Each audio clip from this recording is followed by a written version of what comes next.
Hello there and welcome to another Christmas movie review as part of my 31 Days of Christmas.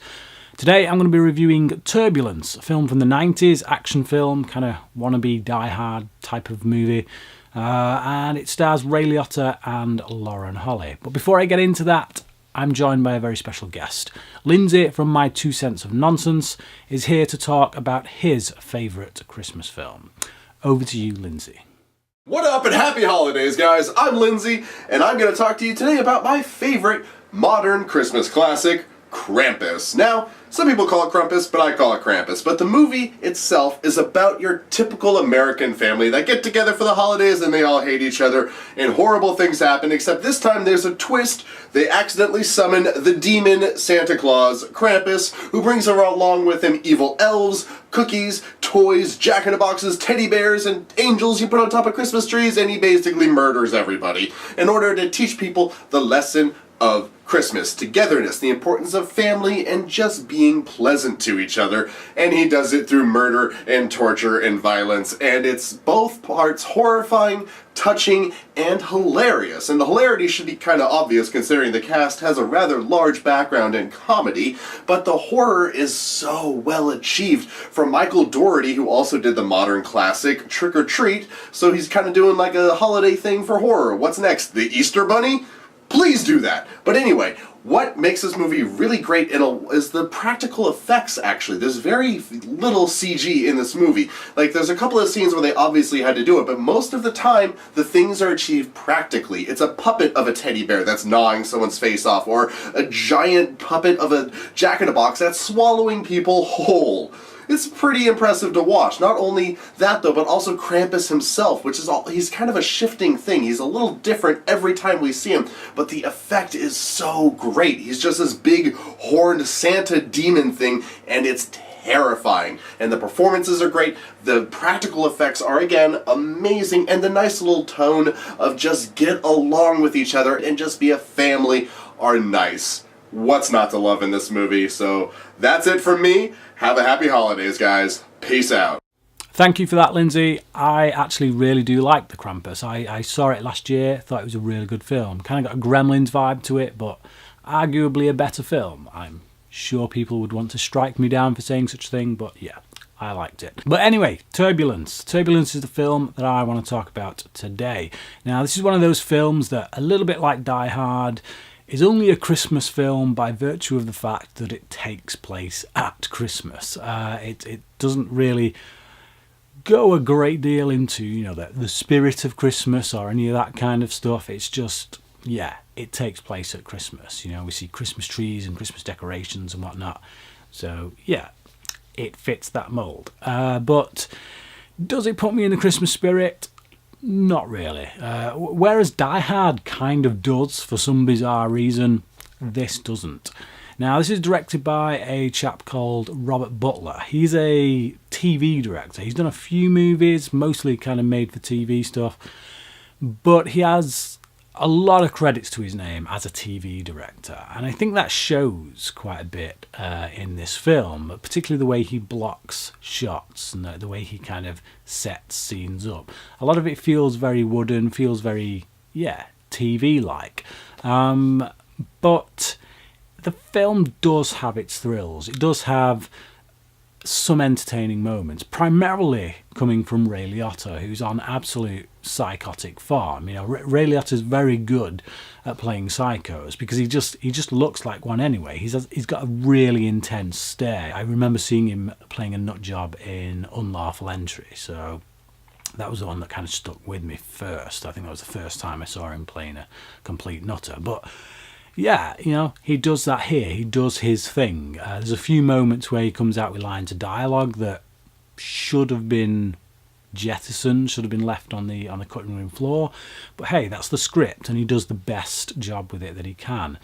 Lauren Holly is quite good in this. She does the job. She plays the damsel, kind of in distress, but turns into an empowered woman at the end by fighting back. And I like that kind of arc that she goes on. And I like what they do with the plane.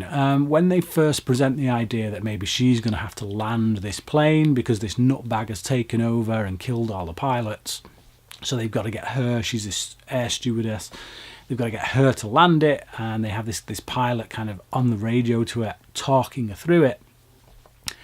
It all feels quite realistic to me, personally. I mean, I don't know if it would to a pilot, but I'm not a pilot.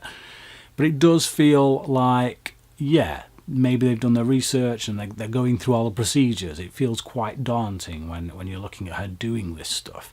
But yeah, there's a character in this played by Hector Alonso. I do not like this guy. So not Alonso. I think him as an actor, I've seen him in things before and I've liked him. But the character that he's playing here is just not heroic at all. I don't think he's meant to be. You know, I think at the start we're kind of set up to kind of think that maybe Ray Liotta's character didn't commit these murders, that he isn't the man that this detective has painted him out to be. You know, right? Like we get the scene in which the detective freely admits that he set him up. He planted this evidence in order to capture him, but that's because he was so adamant that this guy was the man. This was the one they were after. So that plants this seed of doubt in your mind, or at least that's what they're going for. They hope it plants a seed of doubt. But when all the publicity material tells you that this film is about Ray Liotta playing a psycho who takes over a plane, you're never in any doubt, not for a second, that actually this guy was right to want to get this you know, to get his character imprisoned. But it doesn't change the fact that this guy isn't a good cop, and he comes out with stupid things that constantly seem to be proven wrong. Like at the start when he's absolutely certain of what they'll find at this woman's house. You know, he paints a picture of the victim because he knows the type that he goes for, and she doesn't fit the bill. When they get there, she doesn't fit that bill. So yeah, he's clearly not as smart as he probably likes to think he is. Now, again, like I say, it's probably intentional. I don't think we're meant to love this guy, but it just feels like if you're going to have an out-and-out villain in this Ray Liotta character, and the man who's kind of pursuing him, so to speak, should really be, what Dr. Loomis is to Michael Myers, I guess. Someone who you can trust, who you can believe is an authority on this matter. But as it stands, obviously Lauren Holly becomes the heroine, and she does the job. She takes him out. One final thing I guess I'd say is Brendan Gleeson is in this film. I'm a really big fan of Brendan Gleeson. I've liked him for a long time. I think he's a fantastic actor. If you watch films like In Bruges and Calvary in particular, I love him as an actor, but I don't think he gets much to chew on here. It's a bit of an earlier role, I think, this, before he became really big. But yeah, it's not a good one. I don't think he does his best work here. But hey, you can only do so much with a part that doesn't give you a right lot to work with. There's some decent action scenes. A few bits when this plane is crashing through buildings. It's kind of the landing gear is kind of tearing up the roofs of buildings and stuff.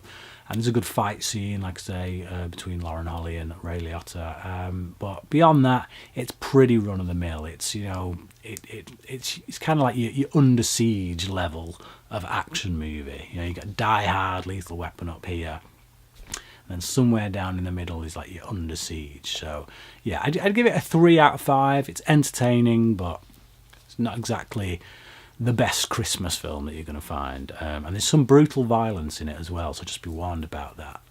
But yeah, 3 out of 5 for Turbulence. But what about you? Have you seen Turbulence? Do you think it fits the mould of a good Christmas movie? Please comment below, let me know, and until next time, which is tomorrow, thanks for watching.